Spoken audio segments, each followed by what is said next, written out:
Tyler. Thanks everyone for being here.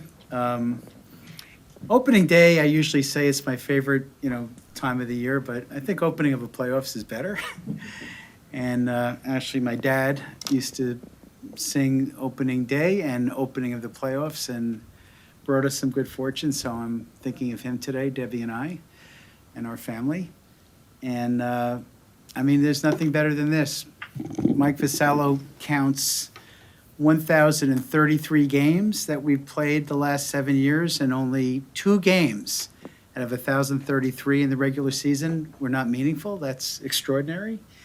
And, with that, I think a testament to the entire organization here, starting with, the players and the field staff. 58 players played for us this year. And Craig and his, coaching team, tireless. On the baseball ops side, Matt Arnold and his team, there's about 250 people. Rick Schlesinger is our team business president here, 210 or something like that. A little less than Matt's team. And, yeah. But who's counting? The business side stepchildren. And we got something in the order of 1,600 folks who come in every day and make everything go here. So it's a true team effort, and I want to thank everybody for getting us here. So with that, I guess we'll open to questions, comments. This may be more for Rick, but for both. You've spent a lot of the last year talking about the future of this ballpark. Do you think it impacts that effort to play postseason games this week? Yeah, obviously, playing postseason games helps a lot. It's great for the fans, great for the brand.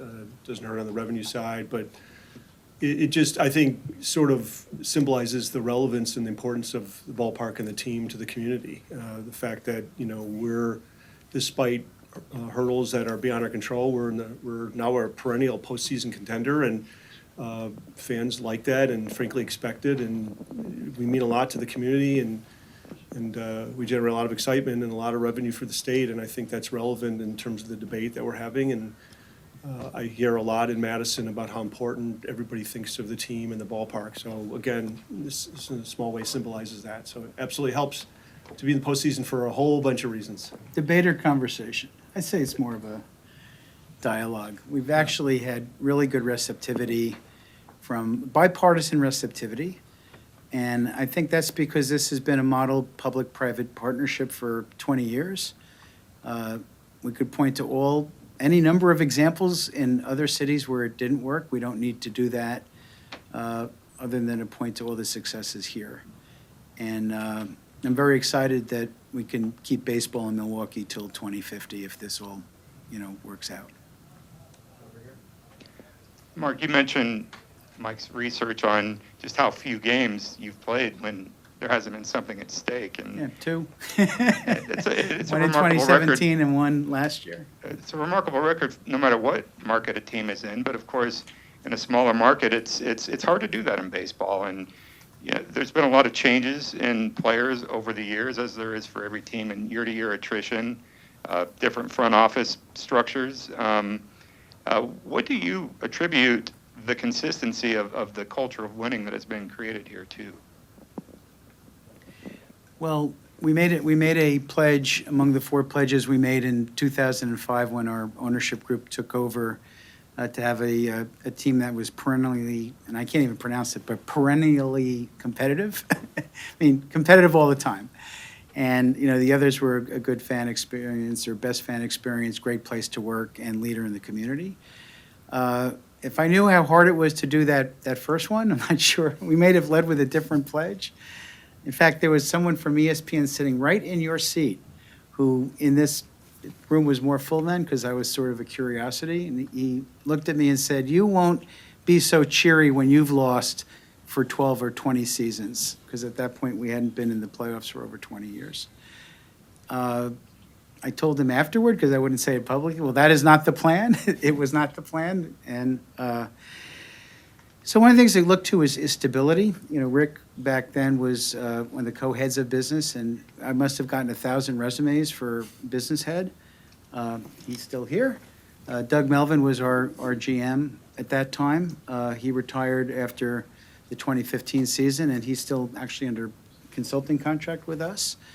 You know, David Stearns recently left for another position, which was widely covered yesterday. And, you know, Matt Arnold worked closely with him since the 2016 season. And we, you know, that 250 people in baseball ops, we really have had no turnover. So in an industry which has a lot of employee turnover, you know, we just haven't had any. And I looked at, you know, from as a, you know, my day job, as I call it, as an investor, and we look for stable management teams. So I've looked to create stability here, and obviously stability with the players too. That's out of our control somewhat, and they also have limited careers, so they need to do what they need to do for their earning. But I think that's been a mission for all of us to be a great place to work for players and our employees and colleagues, and you know, and to have success. Actually, I am in from ESPN, but I wasn't the one that said that to you. Uh-oh. I did want to ask you about Is that one. Mike, is that the ESPN seat? They get a good spot to kind of off to the side. I did want to ask you about one constant through this period of success, and that's been Craig Counsell. What has he meant and what he's done to sort of translate everything from what happens in the front office to what happens on the field? So Craig, my recollection was he had played for us in 2007, which was the case. So he started in our third, you know, R as an ownership group, my third season. It's not the royal R, but I've known him since 2007. He was a leader then. In 2011, I've given other interviews on this. And we had a lot of star players on that team that came within 2 games of the World Series, but the 2 guys who ran the clubhouse were Craig Counsell and Mark Kotze. Both ended up as major league managers. That's not a surprise. When Craig retired, he wanted to work in the front office because he thought he wanted to understand that skill set, and he thought he might want to be a general manager someday, which is, by the way, certainly within his skill set. And you know, a lot of folks have asked me, what's going to happen with Craig? Is he going to go work for another team? Is he going to come back? Is he going to go watch his 2 kids play college baseball? You know, he could be a general manager. So he's thoughtful, he's loyal, he's flat out a winner, and has been a rich part of our history. And you know, baseball history is 2 World Series rings. We were in Miami for their season and their last games. We were hoping to clinch a division title there. We clinched a playoff spot. When you walk to where all the suites are, you come through a big access hall, and the first suite you see on the right it says Counsell. It's a picture of him in the Marlins uniform, kind of like this. And you know, he really he's had an impact everywhere he's been. And he certainly had a big impact here. Mark, on that note with Counsell, you guys have made it very clear what your position is and your desire is to have him come back. You mentioned there one of the speculations is, will he go to another team? Is that something you guys are concerned at all about? Is him, you know, some other team trying to poach him away? So, you know, Craig and I spoke right around Labor Day, and we decided we had a chance to do something special this year, and we were going to just focus on that and pick up the conversation once the season was over. I think that conversation will be open-ended, and we'll see how he wants to handle it. I think he's earned that right, and clearly we want him back, and we'll see what he wants to do.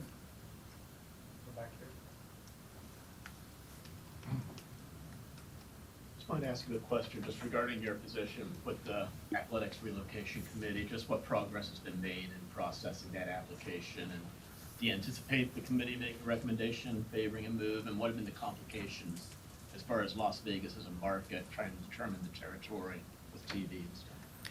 I couldn't hear the end of the middle to the end of the question. Do you anticipate the committee making a recommendation favoring a move? And also, I was just wondering the complications with Las Vegas as far as determining the territory for TV rights and things like that. Yeah, the committee, we are literally in the middle of our process, which, therefore I can't comment. And even if I were to comment, we're still doing our work. In fact, we had a meeting a couple days ago. We have another meeting scheduled this week. So we're addressing it in a broad context, and there's a lot to address.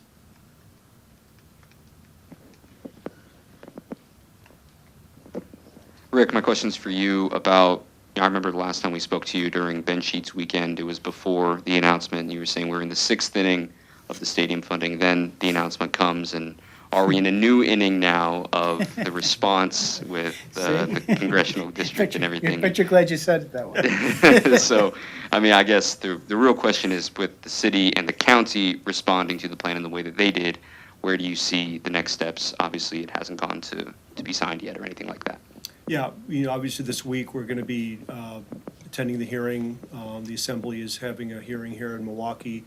A lot of stakeholders are going to be talking. I'll be there talking about the ballpark and the legislation. And we've had really good dialogue with the Democrats. We've had really good dialogue with Republicans. They're going to work at their own pace. As much as I would like to accelerate things, I think I've realized in this process that you can't rush politics.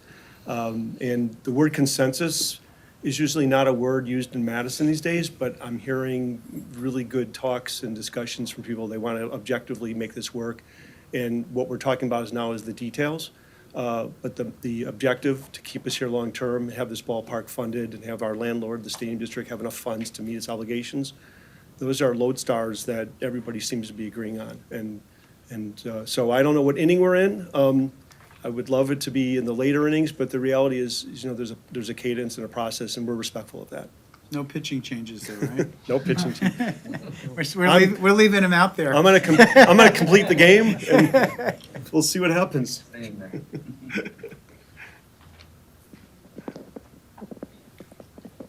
Mark, speaking of pitching changes, sort of, you mentioned, wanting to keep the continuity with Craig. And I know you want to keep the continuity with players and competing year to year as well. How do you view that with some of your key players sort of approaching the end of the controllable window? Do you feel like this is sort of a chance for them to do what they've been trying to do for the last 6 years, and maybe the last chance to do it together? Yeah, I think the players, talk about that, having been to the playoffs together, 5 times out of 6 years, and knowing that, next year could be the last year.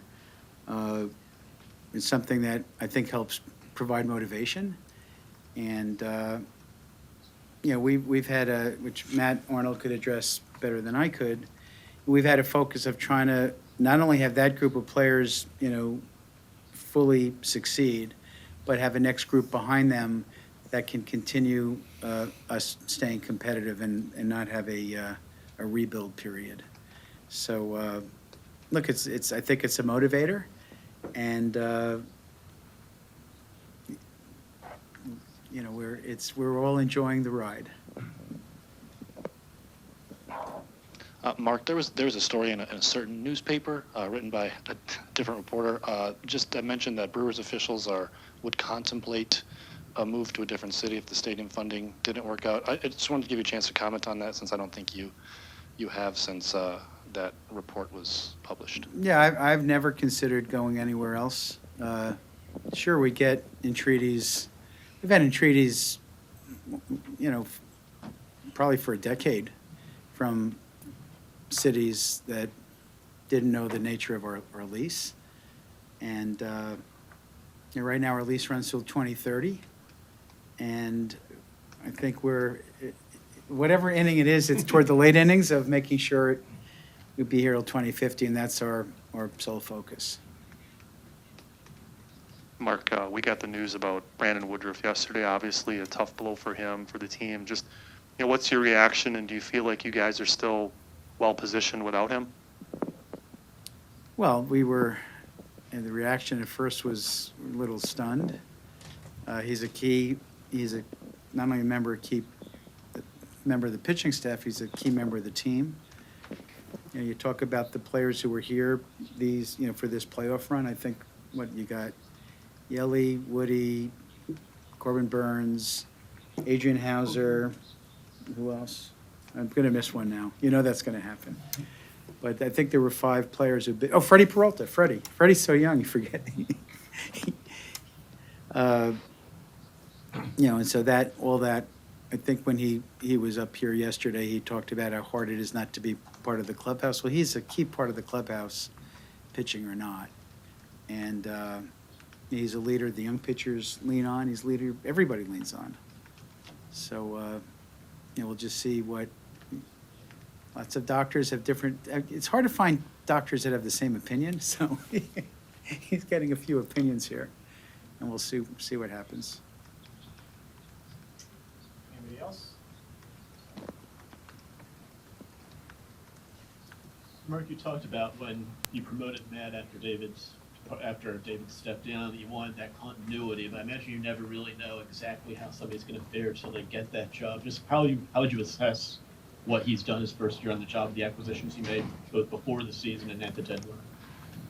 Yeah, so I remember in the coaching side, Bill Parcells said you are what your record says you are, and so Matt's first year, we've got 92 wins and a division title. That's pretty terrific. And, you know, I think importantly, he's been able to put his own stamp on things. What I talked to him a lot about as we were transitioning, and by the way, his contract anticipated this. So and one of the things I've done in building the organization is making sure we have stability in succession. Succession isn't just a TV show on Fox or whatever it's on. And I told him he needed to approach things his way, not the way David would or the way he thought I would want. And, you know, I think the 3-way trade he did to get William Contreras and Yoel Payamps and a third pitcher in the minor leagues is reflective of that. And the additions, I mean, Matt did a lot of things. We've had 58 guys run through the roster. The additions he made at midseason and with Santana and Kana and Josh Donaldson right before I guess the snapshot ended August 31st. Plus all the others. If you look at the guys who contributed, we had a guy contribute the other night who pitched in his first major league game and got a win in front of 400 friends and family and coaches and everything else. So all those guys, he was our pitcher of the year in the minor leagues last year, I think, in AAA. So, you know, there's a lot that goes into this, and not a credit to Matt, but to his whole team, because he's got a lot of people working on parallel paths all the time. Anything else? All right, well, we guess 20 minutes, we're right on time. So thank you, everybody, and go Brewers! Thank you.